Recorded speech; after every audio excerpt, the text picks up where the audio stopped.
Hi everybody, Marilyn here with Cotton and Chocolate, and I'm back talking about the piecing for Daydream block 11 and 12. And so we have blocks 11 and 12, you can see them at the top. I'm demoing block 11 and I'll talk to you about block 12 and the changes that we've made and how to put it together. So the first thing that we're doing is we're doing half square triangles for blocks 11 and 12.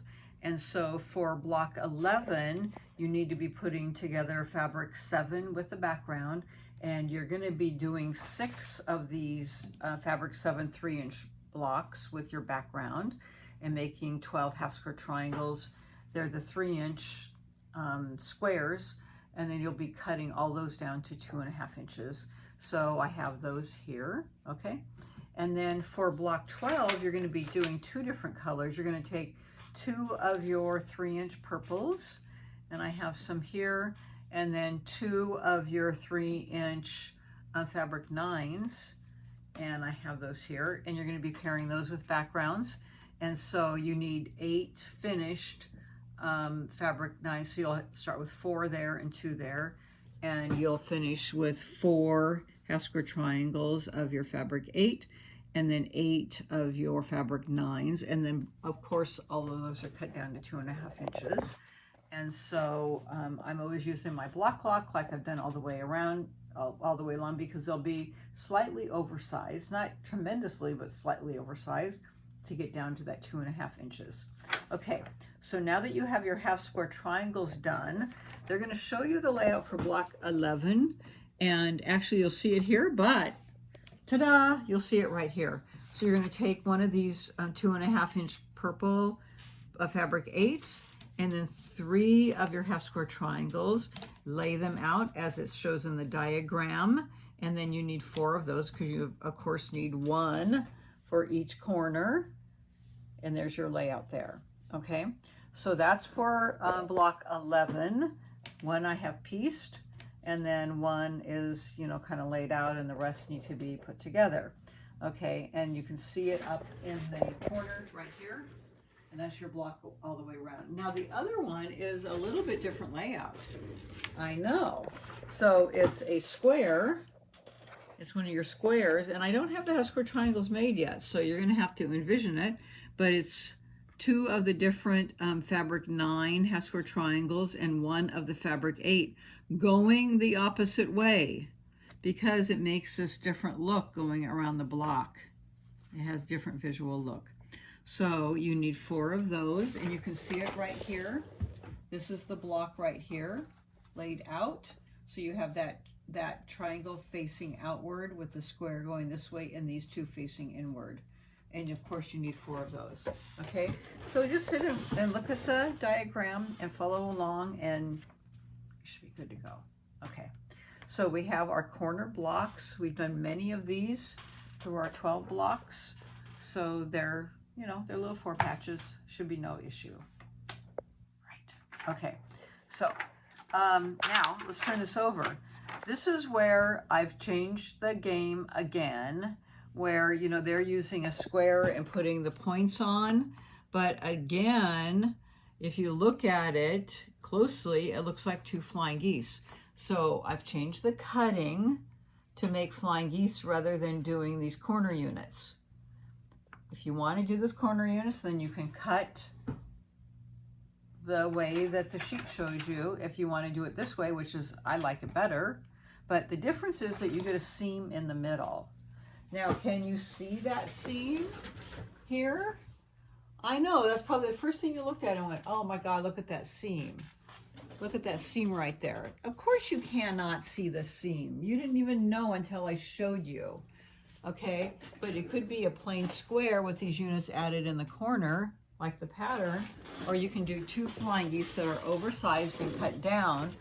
And I'm telling you, you'll probably make these like in a flash right now. You should be able to be really quick with the wing clipper. Okay, so that's what the cutting is for. So what I did to do these for block 11, you need, since I've already put these together, the background are 2 of your big blue squares. I always forget the name of them. Fabric 9. Fabric 9, 2 5 3/4 inch squares, and 4 purples, fabric. Ugh. I'll memorize them by the end of 12 months. Fabric 8. For fabric 8, size 3 1/4. Okay, and then the blue squares with 4 3 1/4 inch white squares. Those are your flying geese here for these. Okay, and then they're cut to 2.5 by 4.5 with your wing clipper. And then you're going to put the goose side, not the wing side, together and sew them together. And then you can press these open. I press it to one side, okay, and sew those together. But that's going to be that nice little, you know, makes a star. Isn't that cute? But then you have your perfect 1/4 inch and they match perfectly, which I love. Now let's talk about block 12. I have them ready to go, but I haven't made them. So you can see that both of them, the backgrounds are white. So you're gonna have white with 4 purple squares and then a white background with, or background color white with the kind of teal color. So before I get sewing, I match all of these up together so I have them all matched the correct way. So these were my block 11 ones, and these are my block 12. Now, these are a little hard to see when you're marking them with your magic wand. You know, you got to mark that 1/4 inch to sew on. So I do have this is an old school sew line. You know, now they have the pretty flowers on them. But in any case, it has white lead on it. You can see my white, so it draws white on it. So it's harder to see when you have the dark lead, but you can either switch out the leads or I have 2. I know, I'm fancy like that. Very fancy person that I have 2 pencils. The big thing about it is I can find both of them generally. Not always. Sometimes they're in my project bin and then I can't find them. But today I could find it. So that was a good day for me. And I can mark it with my white lead on the dark fabric, and then that makes it really easy to see. And then, you know, if you ever want to take it off, what's nice about the sew line, well, if I can get the edge, well, I've used up my eraser, but it erases off. Or the sew line, they dab off with water. That's what's really nice about the sew line. So, okay. In any case, you can mark them. And I haven't marked this, but I could mark this with, I think I can see it with my white. I can, so I can mark it with white or the brown lead. Okay, so there you go. That's your flying geese. That's my story. Okay, get those sewn together. Okay, and how did I match these? It's not magic, and you know, I'm not really that great at it. But what I do is, like some people know, I kind of like, because they're all pressed out, so I didn't press one in. I didn't think about it ahead, but you could do that. So when I was sewing, I forced one seam one way and the other so that they nested. And then when I went back, you could see I clipped the seam. I clipped it and then repressed it back. So I forced it one way this way, and that seam was going that way, so they nested. Sewed it, but then it was all twisted. And then I made a little clip and a little clip and pressed it back. Woo, wasn't that clever?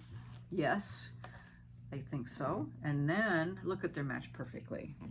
So that's how I made that set, because sometimes if you just try to set the seam on top of each other, they kind of move.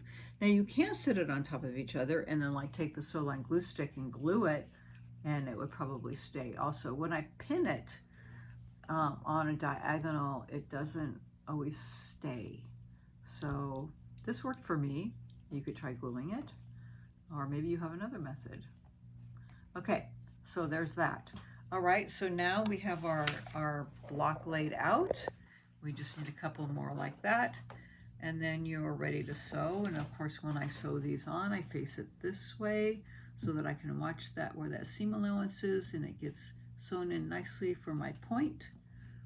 And then these will go in nicely. So it's a pretty easy block. But it's really cool because they look very differently, just the color layout. So there's our 2 blocks. Hopefully you'll have fun with that. And we'll see you next time for some adventures in sashing. I know, I don't think they call it adventures in sashing, but we'll start with that. Okay, Have a great month. Stay cool, stay hydrated, and we'll see you next time. Bye.